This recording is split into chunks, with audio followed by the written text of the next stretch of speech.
morning.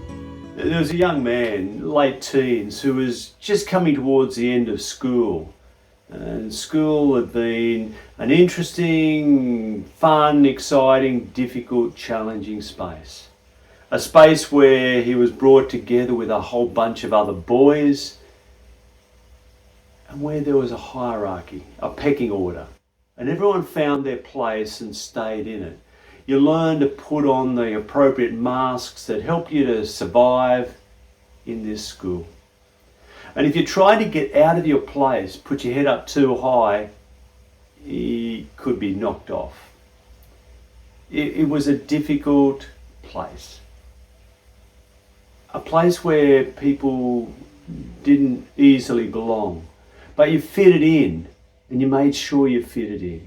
And you found people you could associate with, but that was it. Anyway, this young man had a connection with the local church. He didn't go to the youth group or to the church itself, but had been through the Sunday school and a Sunday morning youth thing and had connections and went to some things, but was very much on the wide fringe.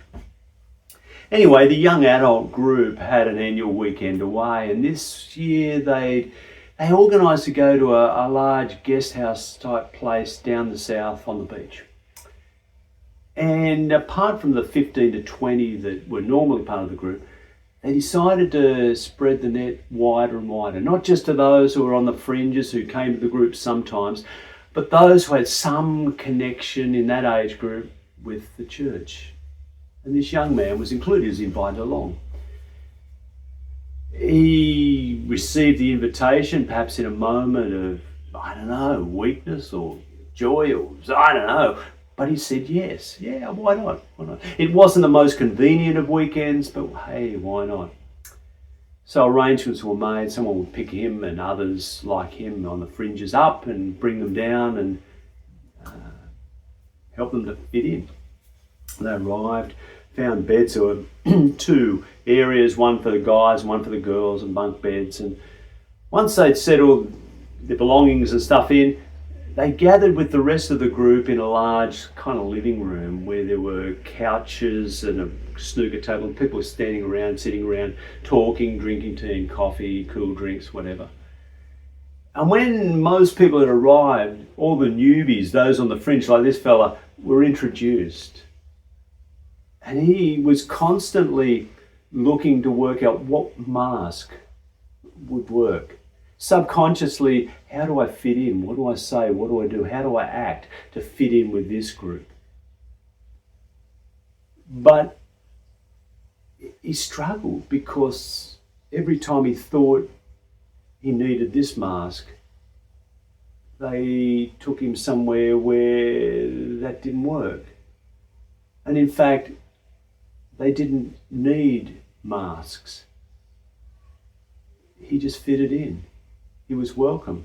He was included. He was included the whole weekend.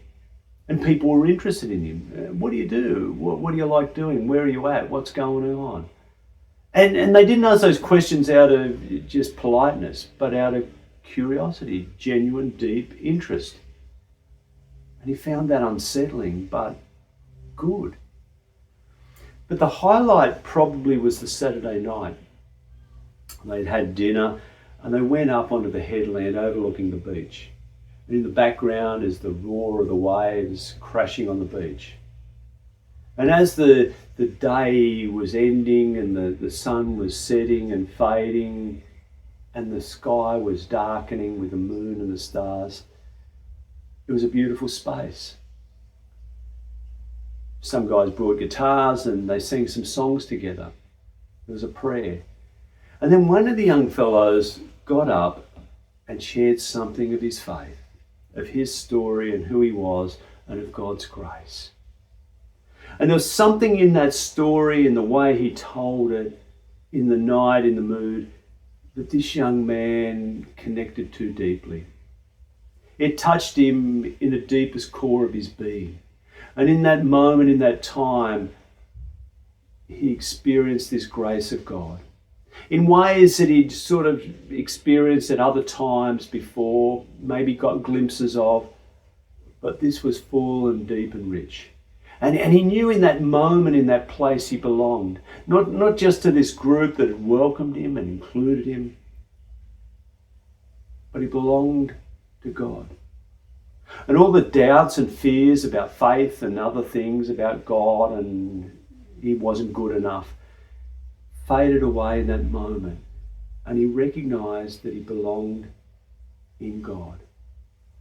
And there's this great sense of joy and praise, and he couldn't let it out. He was too shy and uncertain, but he felt it.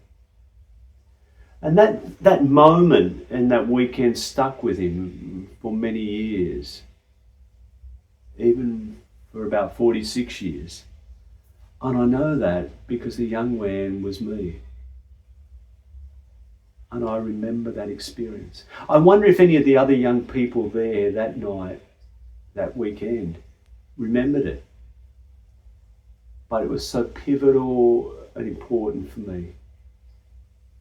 Because I recognised, perhaps for the first real time, that I belonged, and I belonged to God. And that was the deepest belonging. I didn't fully grasp that, and I'm still struggling to fully grasp that. But it's that awareness that I belong in God. And that is the deepest sense of belonging any of us can have.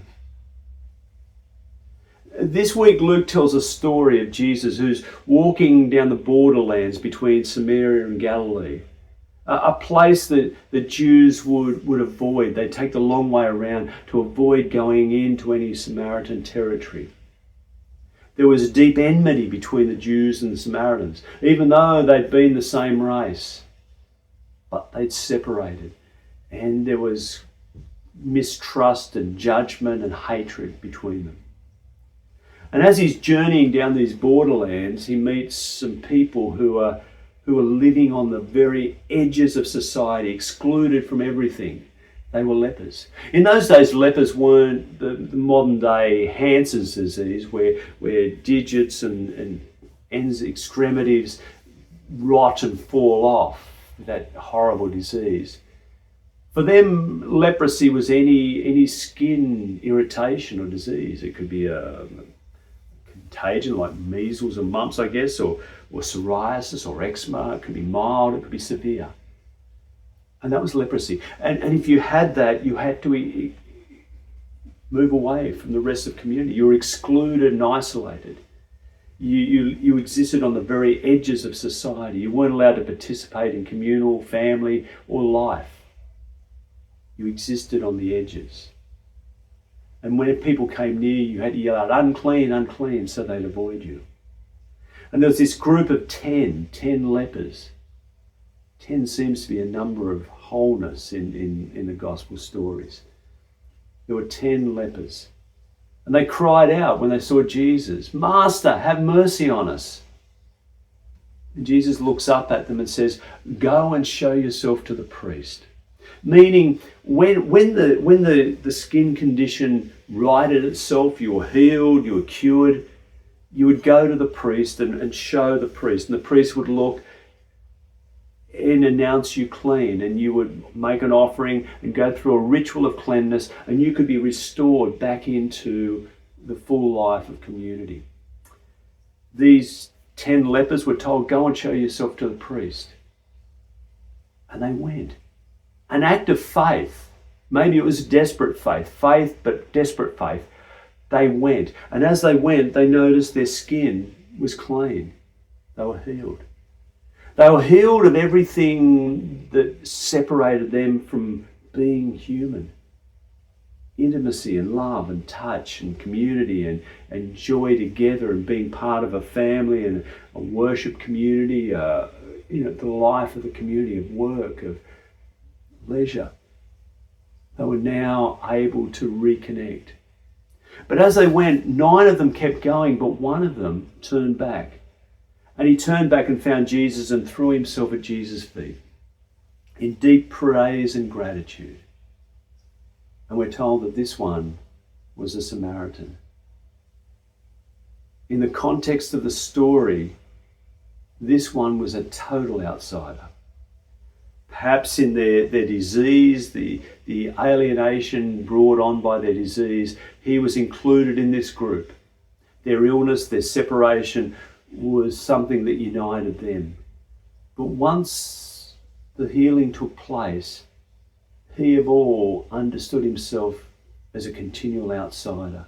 He was a Samaritan, they were Jews. The status quo, the divisions that existed would re-emerge. But he, in his status as being a complete outsider, understood something deeper than they did.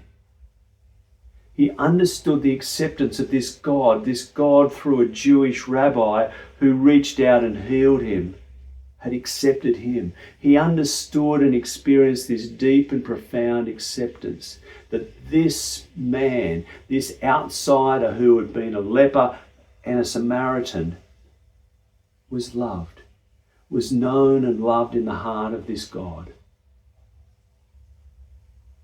And he found freedom. He found life.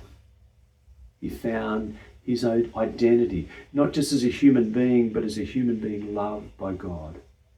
It was the deepest, most desperate yearning of each of us to find that place where we not just belong within the world, but belong within this realm beyond time.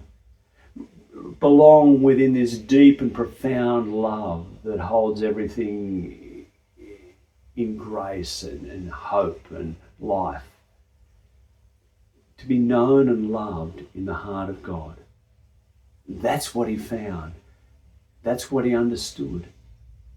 And his praise and exuberation, his generous gratitude revealed his discovery of life in God. And I don't know what this man or the other men's, what their experience was of being freedom from this disease which excluded them completely. I've never had that. But I do know what it means to reach out, to yearn for this deep and profound love at the heart of all things. And to discover that we are accepted into it, that we are loved. We are known in our deepest being and loved. That God holds us. This is grace.